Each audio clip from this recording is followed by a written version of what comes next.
À l'âge de 16 ans, Nurdan est marié en Turquie. Son père est violent et la retire de l'école dès la 5e année. Nurdan a 2 filles. 5 ans après le mariage, son mari meurt. Sa mère se marie avec un nouvel homme. Il a un autre fils en Allemagne, divorcé d'une Allemande. Le camionneur Azan aurait maintenant une femme turque. Nurdan est marié avec lui. Elle déménage à Wiesbaden. Parce que son mari abuse gravement d'elle et de leur fille, Nurdan s'enfuit dans un refuge pour femmes géré par l'Association pour le bien-être des travailleurs. En 2008, le mariage est dissous.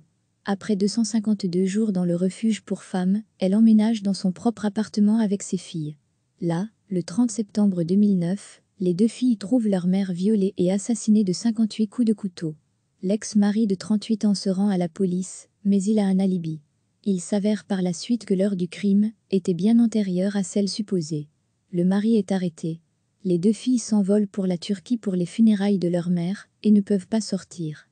Elles sont maintenant chez leurs grands-parents et risquent donc d'être mariées de force elles aussi. Le mouvement ouvrier en Allemagne engage un avocat et collecte des fonds pour l'éducation des filles. À la mi-2010, le procès commence au tribunal de district de Wiesbaden. Azan suit le procès principalement en souriant et en riant. Les filles témoignent que le beau-père était également violent envers elles.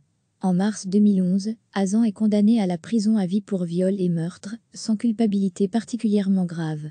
Le juge a parlé d'un mobile du crime au niveau le plus bas. La défense avait réclamé un acquittement. 2 ans plus tard, l'Association pour le bien-être des travailleurs a rebaptisé le refuge pour femmes en maison Nurdan Eke. Le rapport mentionnait que Nurdan s'était rebellé contre les lois anti-vie d'un islam chauvin. Les 2 filles vivent avec leur grand-mère en Turquie. À Wiesbaden, elles continuent de collecter des fonds pour leur éducation. Plus tard, les jeunes femmes étudieront l'architecture dans une école d'art. Le fait que les délinquants turcs ne soient souvent expulsés qu'après avoir purgé une partie de leur peine reste problématique. Et sans tenir compte de la menace, dans ce cas, pour les belles filles. Merci d'avoir regardé cette vidéo et de nous aider à construire une grande base de données d'histoire sur les crimes d'honneur. Veuillez vous abonner à notre chaîne Crimes d'honneur sur YouTube.